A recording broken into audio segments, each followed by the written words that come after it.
Hey there, so we'll be starting with a new reading, that is reading number 48, which is derivative markets and instruments. Again, it is a new subject. आपके इस particular subject में there are two readings, the reading number 48 and the reading number 49, जो कि derivative markets या फिर derivative instruments के बारे में आपको एक basic overview देती है. तो level 1 is all about giving you an overview about derivative securities and how they function. And the moment you move to level 2 आपको वहाँ पे डेरिवेटिव जो भी इंस्ट्रूमेंट्स आप सब पढ़े हो उनका वैल्यू निकालने को आपको समझ में आएगा. So in this chapter we are going to talk about what are derivative contracts and at the very same time what are the types of derivative contracts और उनके कैरेक्टरिस्टिक्स क्या क्या होते हैं. So very basic things of derivative contracts is what we are going to study in this particular chapter. Alright, so first of all let us talk about the meaning of derivative contracts. Pretty simple. ये contracts या फिर ये जो securities है वो काफी different होती है हमारी बाकी जो भी एसेट क्लासेस है उससे. से for example when you talk about equity, तो इक्विटी में कोई भी कंपनी, रिलायंस का शेयर प्राइस है 2000 रुपये फॉर एग्जांपल, तो वो 2000 रुपये का जो वैल्यू है रिलायंस का वो आता है उसकी अर्निंग से, उसकी सेल से, या फिर कितना एबिटा कमा रही है, कितना ऑपरेटिंग प्रॉफिट कमा रही है, या फिर कितना अर्निंग्स कमा रही है वो. तो उसके बेसिस पे उसका जो शेयर प्राइस है वो डिटरमाइन होता है. So there is a good reason as to why the share price of a particular company is so and so. But derivative contracts में ऐसा नहीं है. डेरिवेटिव कॉन्ट्रैक्ट्स का खुद का कोई वजूद नहीं है. उनका वैल्यू जो है वो डिपेंड करता है किसी और सिक्योरिटी या किसी और एसेट के वैल्यू पे. सो डेरिवेटिव कॉन्ट्रैक्ट्स का जो वैल्यू है वो हो सकता है कि शायद इक्विटी के कॉन्ट्रैक्ट इक्विटी पे डिपेंड करे, हो सकता है कि वो कोई बॉन्ड्स की वैल्यू पे डिपेंड करे, हो सकता है कि वो वेदर फोरकास्ट पे डिपेंड करे, हो सकता है कि वो सचिन के स्कोर पे डिपेंड करे, हो सकता है कि वो विराट के स्कोर पे डिपेंड करे. सो डेरिवेटिव कॉन्ट्रैक्ट्स का खुद का कोई इंपॉर्टेंस नहीं है या फिर खुद का कोई वैल्यू नहीं है, बट वो अपना वैल्यू जो है वो डिराइव करते हैं किसी और चीज के ऊपर. अब वो कोई और चीज कुछ भी हो सकती है, वो विराट के स्कोर हो सकता है, सचिन का स्कोर हो सकता है. And as I told you there could be plentiful of examples जिसके बेसिस पे एक डेरिवेटिव कॉन्ट्रैक्ट जो है बन सकता है. से फॉर एग्जांपल मैं और आप है, ठीक है, मुझे लगता है कि अगले वाले मैच में Virat Kohli is going to score above 40 runs. आपको लग रहा है कि नहीं वो बिलो 40 स्कोर करेगा और हमको इस पे एक बेट लगाना है. So you could understand derivative contract in the very same way कि मैं बेट कर रहा हूँ कि विराट 40 से ऊपर बनाएगा, आप बेट कर रहे हो कि विराट 40 से नीचे बनाएगा. अगर 40 से ऊपर बनाया तो आप मेरे को इतना इतना पेमेंट दोगे, अगर 40 से कम बनाया तो मैं आपको सो एंड सो पेमेंट दूंगा. So again it is a type of derivative contract. ये कॉन्ट्रैक्ट हमारे बीच में हुआ है, बट इस कॉन्ट्रैक्ट की जो वैल्यू है वो आ रही है किसी और के रन स्कोर करने से. So that is how derivative contracts work around. The value is getting determined by something else, and that something else here is nothing but the score of the so and so batsman. Alright, so वो batsman की जगह आप कुछ भी ले सकते हो. हम रिलायंस का शेयर प्राइस ले सकते हैं, हम TCS का शेयर प्राइस ले सकते हैं, हम इंडेक्स की वैल्यू ले सकते हैं, निफ्टी के इंडेक्स की वैल्यू, सेंसेक्स 30 के इंडेक्स की value. So there could be multiple options that you can take as an underlying asset. So when I am talking about कि डेरिवेटिव कॉन्ट्रैक्ट की वैल्यू किसी और चीज पे डिपेंडेंट है, वो कोई और चीज को हम कुछ भी नहीं बट अंडरलाइंग एसेट बोलते हैं.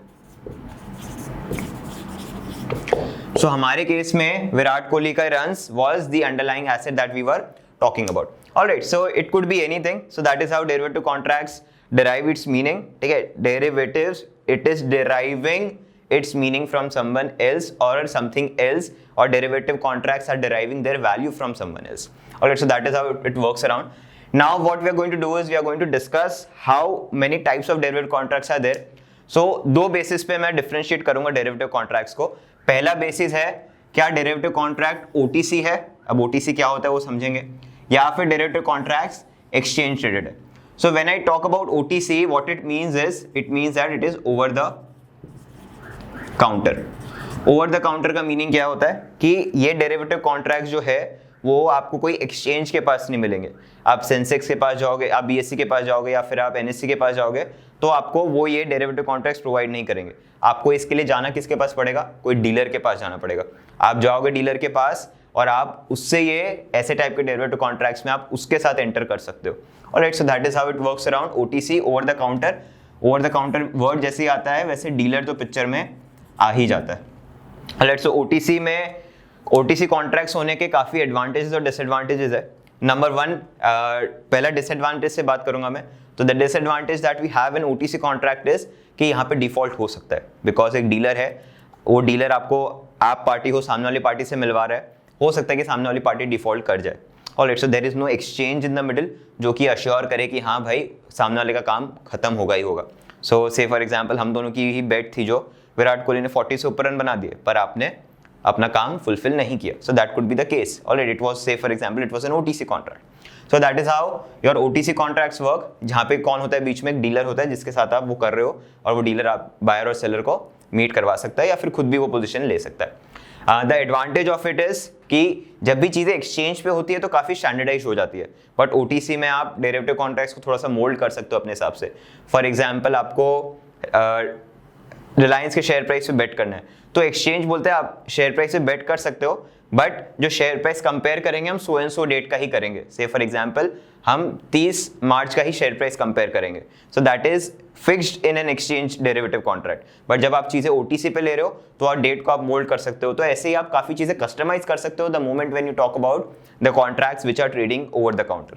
Alright, so that is the advantage that यहाँ पे चीज़ें स्टैंडर्डाइज नहीं होती, यू कैन कस्टमाइज देम. यहाँ पे चीज़ें स्टैंडर्डाइज नहीं है, you can easily customise them, but exchange में वो चीज़ें स्टैंडर्डाइज हो जाती है. However, we are going to talk about the differences between OTC and exchange traded in the next few sessions, but yes, the basic meaning is this. OTC contracts जो भी होते हैं वो कुछ कुछ तरह के होते हैं. जो फेमस है OTC contracts, पहला कॉन्ट्रैक्ट है फॉरवर्ड्स, अगेन क्या होता है हम डिस्कस करेंगे. दूसरा है स्वॉप्स, क्या होता है विल बी डिस्कसिंग इट.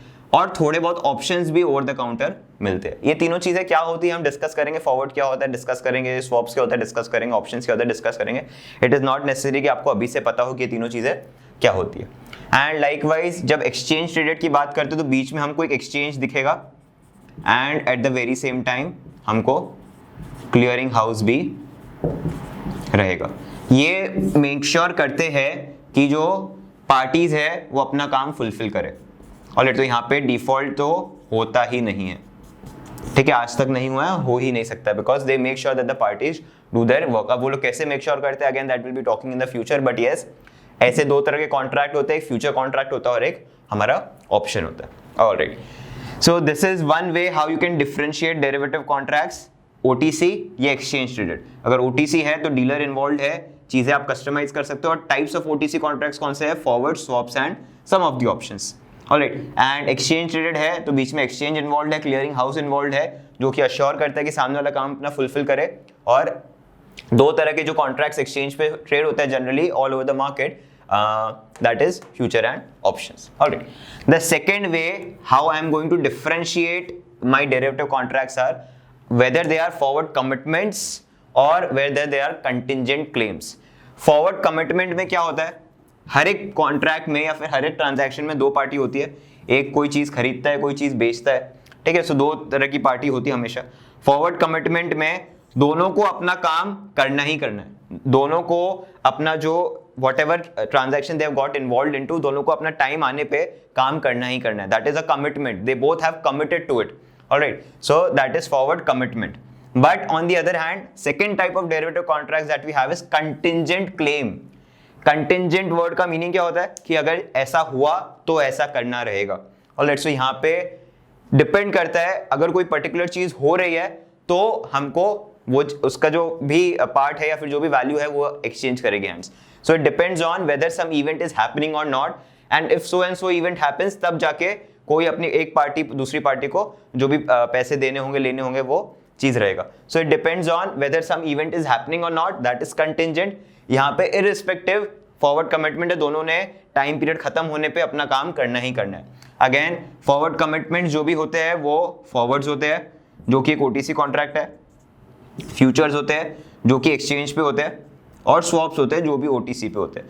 तो ये तीनों टाइप ऑफ कॉन्ट्रैक्ट्स कैसे हैं, ये मेरे फॉरवर्ड कमिटमेंट्स है.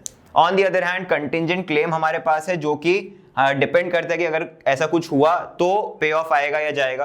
तो उसमें टाइप्स है हमारे पास, एक ऑप्शन है और दूसरा हमारे पास क्रेडिट डेरिवेटिव्स. एक ऑप्शन और दूसरा हमारे पास है क्रेडिट डेरिवेटिव्स. सो ये हमारा बेसिक्स ऑफ डेरिवेटिव्स है. Number one thing, the meaning of derivatives, they are deriving their value from something else. उनका खुद का कोई वैल्यू नहीं है, खुद का कोई वजूद नहीं है. How do you differentiate derivatives? Number one is whether they are OTC or whether they are exchange traded. If they are OTC, there is a dealer involved, there is a risk of default involved, but at the very same time you get the advantage of customization. The types of OTC contracts are forward swaps and some of the options. Whereas when we talk about exchange traded, there is a standardized process. And at the very same time यहाँ पे default का risk नहीं होता है because exchange involve है बीच में, and the types of exchange rate contracts are futures and options. Likewise, when you talk about derivative contracts on the basis of forward commitments and contingent claims, in that case forward commitments में दोनों party ने काम करना ही करना है जब time period खत्म हो जाए. So ऐसे टाइप के कॉन्ट्रैक्ट्स हमारे पास forwards, futures and swaps. And lastly we have contingent claims जहां पे हमारे पास ऑप्शंस और क्रेडिट डेरिवेटिव्स होते हैं. अगेन ये सारे जो कॉन्ट्रैक्ट्स होते हैं ये क्या होते हैं, ये हम लोग आने वाले सेशंस में डिस्कस करेंगे. Thank you.